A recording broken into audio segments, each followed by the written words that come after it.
As President Trump prepares to sit down with North Korea's dictator Kim Jong-un on a heavily secured five-star resort island in Singapore on Tuesday, he'll be testing the limits of an improvisational approach to diplomacy that his aides believe has unlocked years of stalled diplomacy with the nuclear-armed pariah.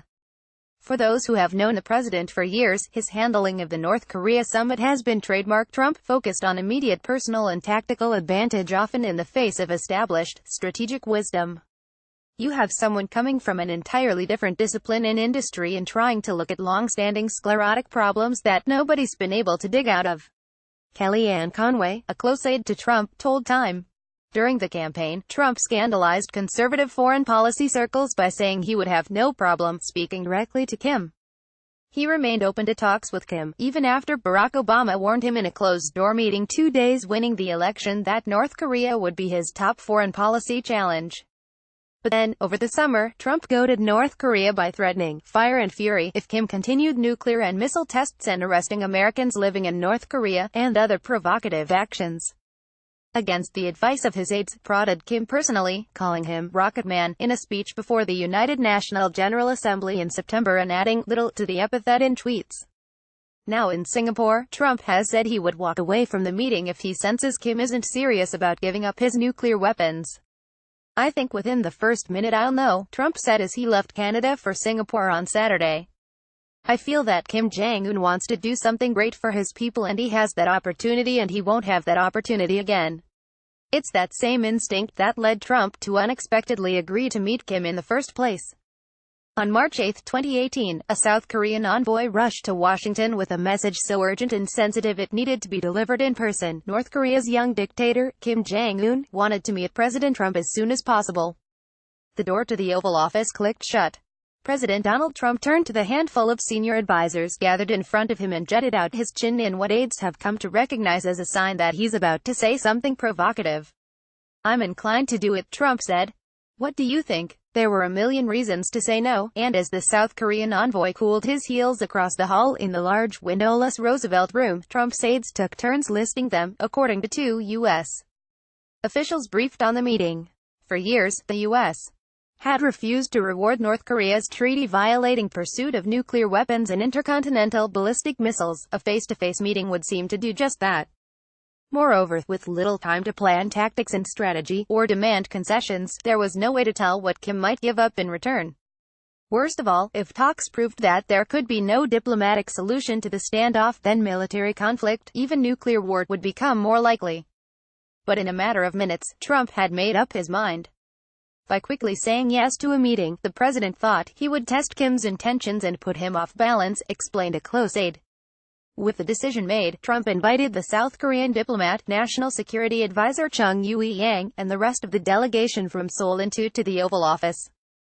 Seating Chung in the armchair next to him in front of the fireplace, Trump beamed. "Let's do it, fellas," the president said.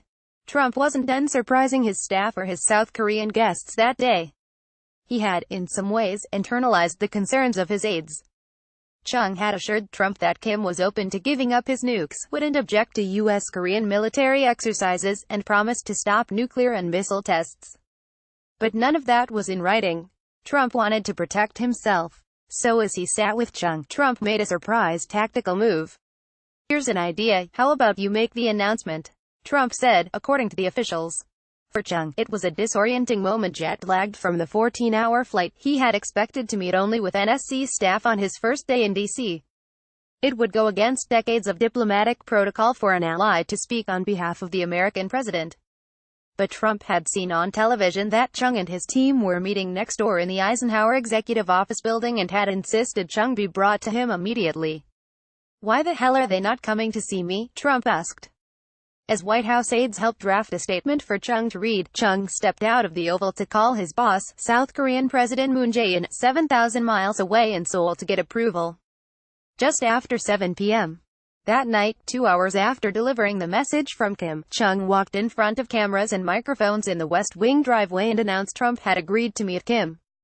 Moving at whip-crack speed, Trump had unexpectedly opened a path to diplomacy with North Korea that stunned foreign policy experts. His CIA director and soon-to-be Secretary of State Mike Pompeo made 2 secret trips to Pyongyang and successfully brought back with 3 freed American hostages.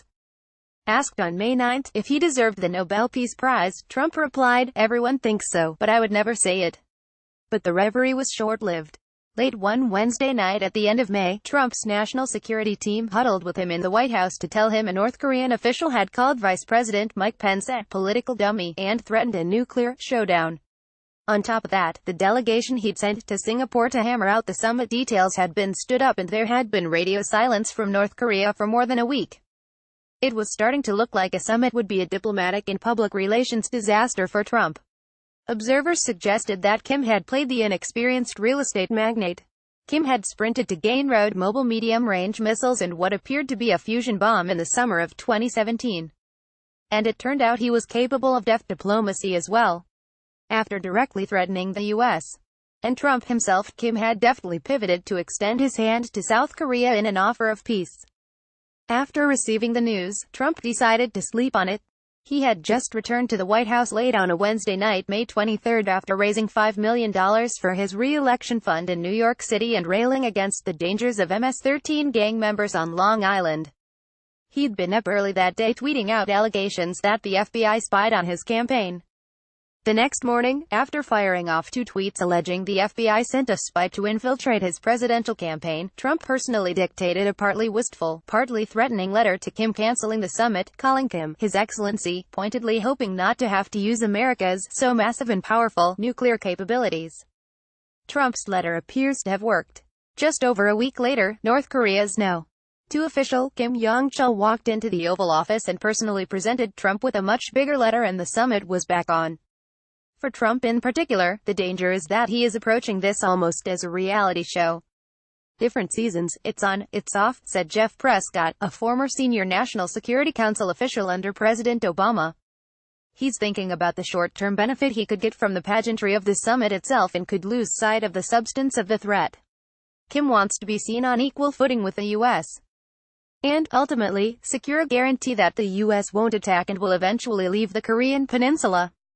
Many experts watching the talks take shape worry that Trump may be so eager to reach a deal with Kim that he gets outplayed in the negotiating room. Trump's experience in negotiating real estate deals may not transfer well to negotiating with rogue leaders like Kim, said Philip Gordon, a fellow at the Council on Foreign Relations and a senior White House official on the Middle East under President Obama. In a real estate deal, if a negotiator is unpredictable, takes an unrealistic opening position and threatens to walk away, the worst thing that can happen is that you don't buy the building. Gordon said, "Oops, I didn't buy that building," is not the same as, "Oops, now that country has a nuclear weapon."